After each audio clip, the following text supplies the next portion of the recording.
നമസ്തേ ഉമ്മ. ഞാൻ ഗാന്ധിയെ തൊട്ട്. ഗാന്ധിജി എന്ത് സാധനമാണെന്നറിയാത്ത എൻ്റെ മാതാവ് പേടിച്ചമ്പരന്ന് പോയി. ഹോ, എൻ്റെ മകനെ! അമ്മ തുറന്ന വായയോടെ എന്നെ നോക്കി. പിന്നീടൊരിക്കൽ ഉമ്മ ചോദിച്ചു, എടാ, ഈ കാന്തി നമ്മുടെ പഷ്ണി തീർക്കുമോ? ബഷീറിൻ്റെ അമ്മക്കഥയിലെ ഈ അമ്പരപ്പ് കാനാവിലെ കല്യാണ വീട്ടിലും കാണാം. നാഴിക വന്നിട്ടില്ല എന്നൊക്കെ പറയുമ്പോഴും ആയമ്മയ്ക്ക് പ്രത്യേകിച്ച് മാറ്റമൊന്നുമില്ല.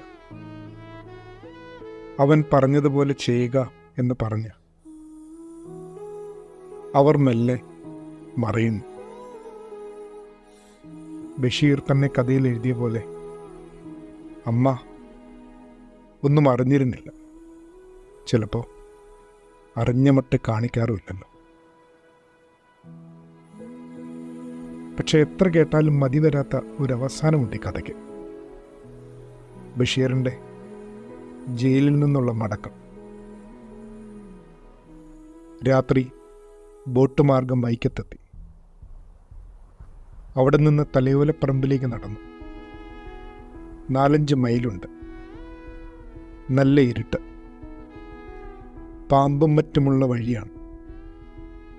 ശ്രുവേലിക്കുന്നിനടുത്ത് ഒരു മാങ്കൊമ്പിൽ ഒരാൾ കെട്ടിത്തൂങ്ങി ചത്തിട്ടുണ്ടായത്. രാത്രി 3 മണി കഴിഞ്ഞിരുന്നു. ഞാൻ വീട്ടിൽ മുറ്റത്ത് ചെന്നപ്പോൾ ആരാത് എന്നെൻ്റെ മാതാവ് ചോദിച്ചു. ഞാൻ വരാന്തയിൽ കയറി. അമ്മ വിളക്ക് കൊളുത്തി. ഒന്നും സംഭവിച്ചിട്ടില്ലാത്ത മാതിരി എന്നോട് ചോദിച്ചു, നീ വല്ലതും കഴിച്ചോ മകനെ? ഞാനൊന്നും പറഞ്ഞില്ല. ഞാനാകെ വിങ്ങിപ്പൊട്ടി. ലോകമെല്ലാം ഉറങ്ങിക്കിടക്കുകയാണ്.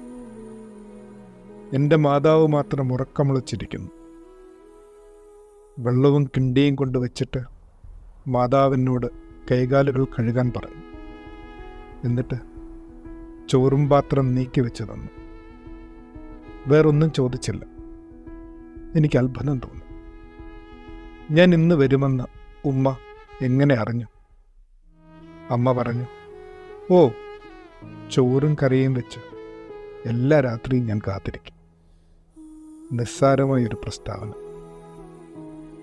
ഞാൻ ചെല്ലാതിരുന്ന ഓരോ രാത്രിയും അമ്മ ഉറക്കമുളച്ചെൻ്റെ വരവും കാത്തിരുന്നു. വർഷങ്ങൾ പിന്നെയും കഴിഞ്ഞു. ജീവിതത്തിൽ പലതും സംഭവിച്ചു. അമ്മ ഇന്നും മകനെ പ്രതീക്ഷിക്കുന്നു.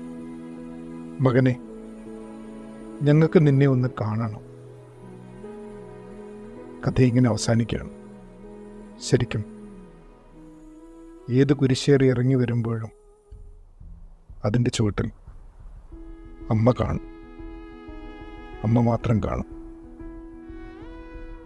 ആദരവോടെ.